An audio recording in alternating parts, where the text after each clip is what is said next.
শেখ, তারাবিহ না পড়লে রোজা হবে কিনা? মেয়েরা ঔষধ খেয়ে মাসিক বন্ধ রেখে রোজা রাখতে পারবে কিনা? কোন ব্যক্তির রোজা আল্লাহর দরবারে কবুল হয় না? রমজান মাসে বিবাহ করা শরীয়তের দৃষ্টিতে কেমন? শেখ, আমি কোরআন খতম করেছি, এখন বকশিস কিভাবে করব? স্বপ্নে বুড়ো মানুষ দেখলে কি হয়? নিজেকে বুড়ো হতে দেখলে কি হয়? আসসালামু আলাইকুম রহমতুল্লাহি ওয়া বারাকাতুহু। প্রিয় দর্শক, মনোযোগ সহকারে ভিডিওটি শেষ পর্যন্ত দেখুন, অন্যথায় কোনো মাসআলায় ভুল বোঝার সম্ভাবনা থাকে। আর সরাসরি কোনো বিষয়ে প্রশ্ন করতে বা লিখিত কোনো সমাধান নিতে ফতোয়া বিভাগে স্ক্রিনে দেওয়া নম্বরে ইমো অথবা হোয়াটসঅ্যাপে যোগাযোগ করবেন। তো আমরা মূল আলোচনায় চলে যাব। সম্মানিত নাজরিন, একটি জরুরি বিষয়, আমরা ঢাকার মিরপুরে শীঘ্রই একটি মাদ্রাসা প্রতিষ্ঠা করতে যাচ্ছি ইনশাআল্লাহ। মাদ্রাসার নাম জামিয়া ইসলামিয়া দারুল হাবিব। মাদ্রাসায় শিশু শ্রেণী থেকে নিয়ে নুরানি বিভাগ, নাজেরা ও হিফজ বিভাগ এবং কিতাব বিভাগ থাকবে ইনশাআল্লাহ, মহিলা ও পুরুষ শাখা। সুতরাং আপনার সন্তানকে ভর্তি করার জন্য যোগাযোগ করতে পারেন এবং দেশ ও প্রবাস থেকে কেউ দান, অনুদান ও সহযোগিতা করতে চাইলে স্ক্রিনে বিকাশ, রকেট, নগদ নাম্বার এবং ব্যাংক অ্যাকাউন্ট দেওয়া আছে, সহযোগিতা করতে পারেন। সর্বোপরি সবার কাছে দোয়া কামনা করছি। আমরা সরাসরি প্রশ্নের জবাবে চলে যাই। প্রশ্ন ছিল, শেখ, আমি কোরআন খতম করেছি, এখন বকশিস কিভাবে করব? দেখুন, এজন্যই বলা হয় যে হয়তো নিজে মাদ্রাসায় পড়তে হয় এবং অথবা কোনো আলেম ওলামার সাথে নিয়মিত যাতায়াত, নিয়মিত সম্পর্ক রাখতে হয়।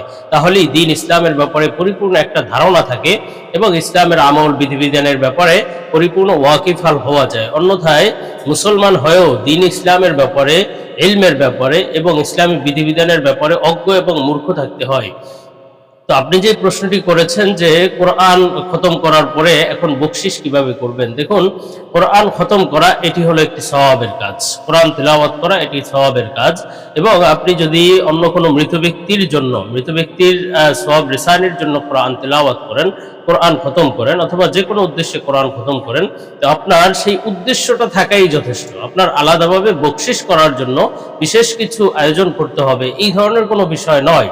এগুলো অজ্ঞতা ছাড়া আমাদের দেশে এই অজ্ঞতাটা খুব বেশি প্রচলিত যে কোরআন খতম করেছে, কোরআন তেলাওয়াত করেছে, এখন সেটা বকশিস করার জন্য বিশেষ হুজুর ডাকে অথবা মসজিদের ইমাম সাহেবকে দিয়ে টাকা পয়সা দিয়ে অথবা কিছু খাইয়ে সেটা আলাদা আয়োজন করে বকশিস করায়, অথচ এটার কোনো প্রয়োজন নেই। এজন্য আমাদের ইসলামের ব্যাপারে যে সমস্ত ভুল ধারণা আছে এগুলো দূর করার জন্য নিজে মাদ্রাসায় পড়া, নিজে কোরআন হাদিসের জ্ঞান লাভ করা অথবা আলেম ওলামাদের সাথে নিয়মিত যাতায়াত, তাদের সাথে সম্পর্ক রাখা জরুরি।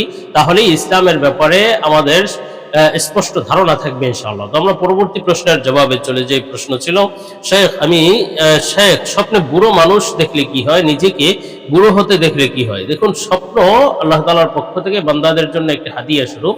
আল্লাহ তাআলা স্বপ্নের মাধ্যমে বান্দাকে বিভিন্ন সময় বিভিন্ন বার্তা দিয়ে থাকেন, হয়তো সুসংবাদের বার্তা বা সতর্ক বার্তা। আল্লাহ তাআলা যে স্বপ্নগুলো দেখান সেগুলো কিন্তু অবশ্যই সত্য ও সহি স্বপ্ন এবং তার সত্য ও সহি ব্যাখ্যাও রয়েছে।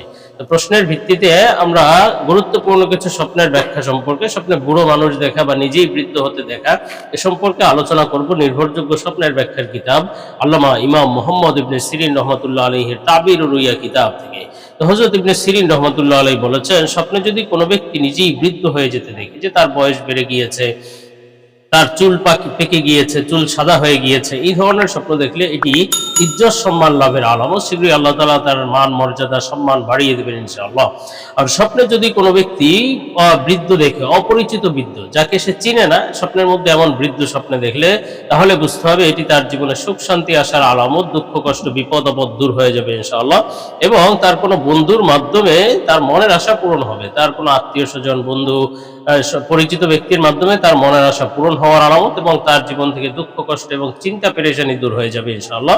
আর স্বপ্নে যদি কোনো ব্যক্তি পরিচিত বৃদ্ধকে দেখে যে সে খুব হাসি খুশি আছে, তাহলে বুঝতে হবে এটি তার জন্য সৌভাগ্যের বিষয় যে ওই পরিচিত ব্যক্তির মাধ্যমে সে উপকৃত হতে পারবে ইনশাআল্লাহ। তবে স্বপ্নে যদি কোনো বৃদ্ধকে কাঁদতে দেখে অথবা খুব পেরেশান অবস্থায় দেখে, কষ্টের মধ্যে আছে, এই ধরনের কোনো স্বপ্ন দেখলে তাহলে উপরোক্ত ব্যাখ্যার বিপরীত হবে, অর্থাৎ তার জীবনে কোনো দুঃখ কষ্ট আসতে পারে, যে স্বপ্নটি দেখেছে এটি তার জন্য সতর্কবার্তা।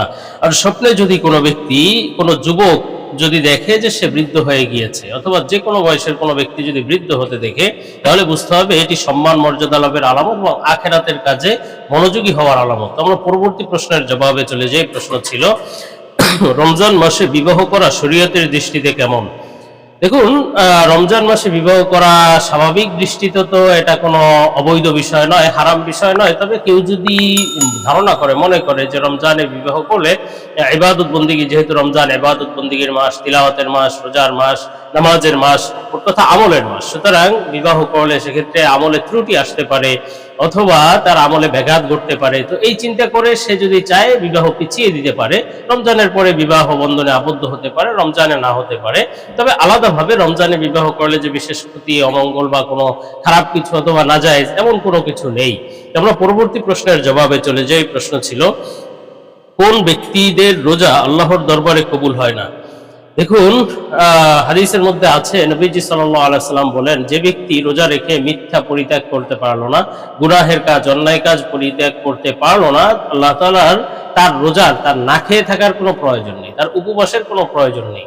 এর দ্বারা বোঝা যায় যে ব্যক্তি রোজা রাখলো কিন্তু গুনাহের কাজও করলো, মিথ্যা, গীবত, শিকায়েত, চুরি, ডাকাতি, বিভিন্ন ধরনের গুনাহে লিপ্ত হলো, তো তার রোজার আসলে আল্লাহ তাআলার কোনো প্রয়োজন নেই। আল্লাহ তাআলা তো বান্দার ফায়দার জন্যই এই রোজার বিধান দিয়েছেন, নামাজের সব বিধিবিধান বান্দারই ফায়দার জন্য, আল্লাহ তাআলার তো কোনো ফায়দা নেই।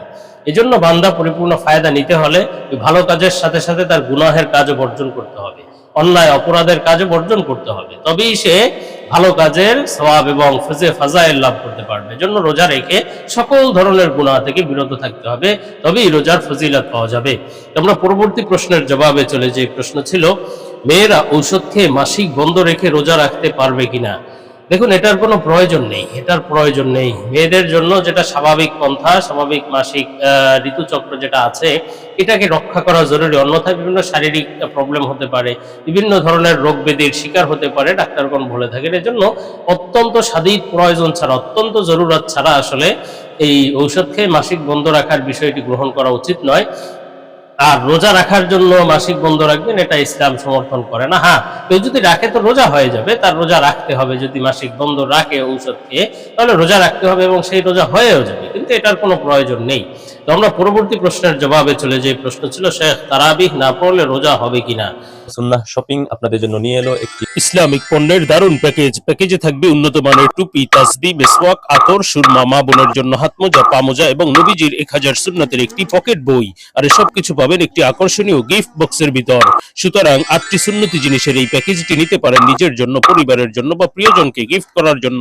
দাম মাত্র 390 টাকা। অর্ডার করতে স্ক্রিনে দেওয়া ইমো অথবা হোয়াটসঅ্যাপ নম্বরে যোগাযোগ করুন। দেখুন, তারাবি, রমজান মাস পূর্বেই বলেছে আমলের মাস। হাদিসের মধ্যে আছে, মান সামা রমাদানা ঈমানান ওয়া ইহতিসাবান গুফিরা লাহু মা তাকাদ্দামা মিন যামবি ওয়া মান কামা রমাদানা ঈমানান ওয়া ইহতিসাবান গুফিরা লাহু মা তাকাদ্দামা মিন যামবি।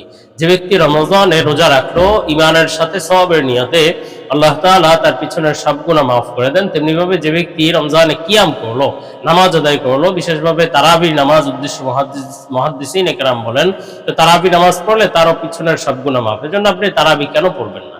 অত্যন্ত প্রয়োজন ছাড়া, বিশেষ কোনো জরুরত হলে ভিন্ন কথা, কিন্তু প্রয়োজন ছাড়া আপনি তারাবি ছাড়া উচিত নয়। তারাবি নিয়মিত আদায় করা উচিত, রমজানে গুরুত্বপূর্ণ একটি আমল।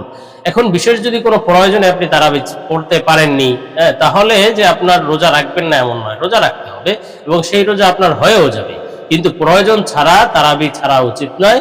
আর ছেড়ে দিলেও রোজা রাখতে হবে এবং সেই রোজা হয়ে যাবে। তারাবি ভিন্ন আমল আর রোজার আমলটি ভিন্ন, সুতরাং একটি আরেকটির সাথে সম্পর্কিত না যে এইটা না করলে ওইটা হবে না। সুতরাং তারাবি না পড়লেও রোজা হয়ে যাবে।